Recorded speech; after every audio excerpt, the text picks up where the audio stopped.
बहुत बहुत धन्यवाद। हमारे मध्य में जगत गुरु वासुदेवानंद सरस्वती महाराज के निजी पार्षद देवव्रत जी विराजमान है। उनसे भी निवेदन है कृपा करके 1 मिनट में अपनी बात रखें। जी महाराज जी आइए।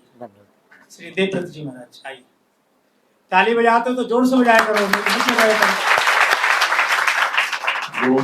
विश्वमं वाचमिमां शुत्तां संजीवयति किल शक्तिधरः स्वधाम्ना अन्यास्य हस्तचरणश्रवणत्वगादीन् प्राणान् नमो भगवते पुरुषाय तुभ्यं।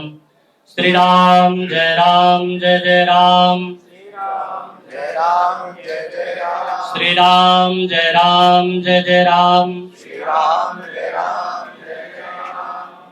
मंच पर मंचस्थ पूज्य संत वृंद के चरणों में कोटिशः प्रणाम करते हुए इस कार्यक्रम की अध्यक्षता कर रहे पंडित श्री धीरेन्द्र कृष्ण शास्त्री जी महाराज के चरणों में कोटिशः प्रणाम करते हुए मैं केवल एक बात निवेदन करना चाहता हूं। ये वो युग है जिस युग में आप अपना नाम इतिहास के पन्नों में दर्ज करा सकते हैं। क्यों? क्योंकि जैसे भगवान श्री कृष्ण गिरिराज को अकेले उठाया था उन्होंने, लेकिन ग्वाल बालों की अपने सहयोग की लकुटिया लगाया था, वैसे महाराज श्री स्वयं सामर्थ्यवान है कि इस यात्रा को अकेले ये संपन्न कर सकते हैं। लेकिन इनका भाव और संतों के प्रति इतनी निष्ठा मैंने देखा है।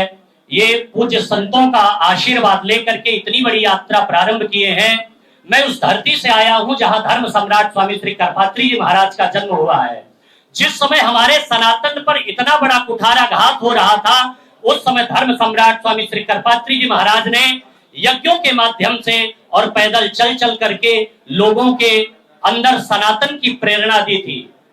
परसों मैं जब माननीय श्री कुंवर रघुराज प्रताप सिंह राजा भैया जी के पास बैठा था और इस यात्रा की चर्चा हुई, तो माननीय श्री राजा भैया ने कहा कि महाराज श्री ऐसे सनातन के कार्य में हम तो रहेंगे ही रहेंगे, लेकिन आज हम सबको आवश्यकता है कि हम सबको एक साथ मिल करके एकजुट हो करके इस यात्रा को सफल बनाना है। और ऐसे जो भारत में रह रहे गद्दार हैं, जो खाते तो भारत में हैं और भारत में ही सेंध लगाते हैं, भारत का नमक खा करके जो भारत में ही ऐसे देशद्रोह का काम करते हैं, उनके लिए मैं केवल 2 लाइन कहना चाहता हूं। मैं प्रयागराज की भूमि से आया हूं।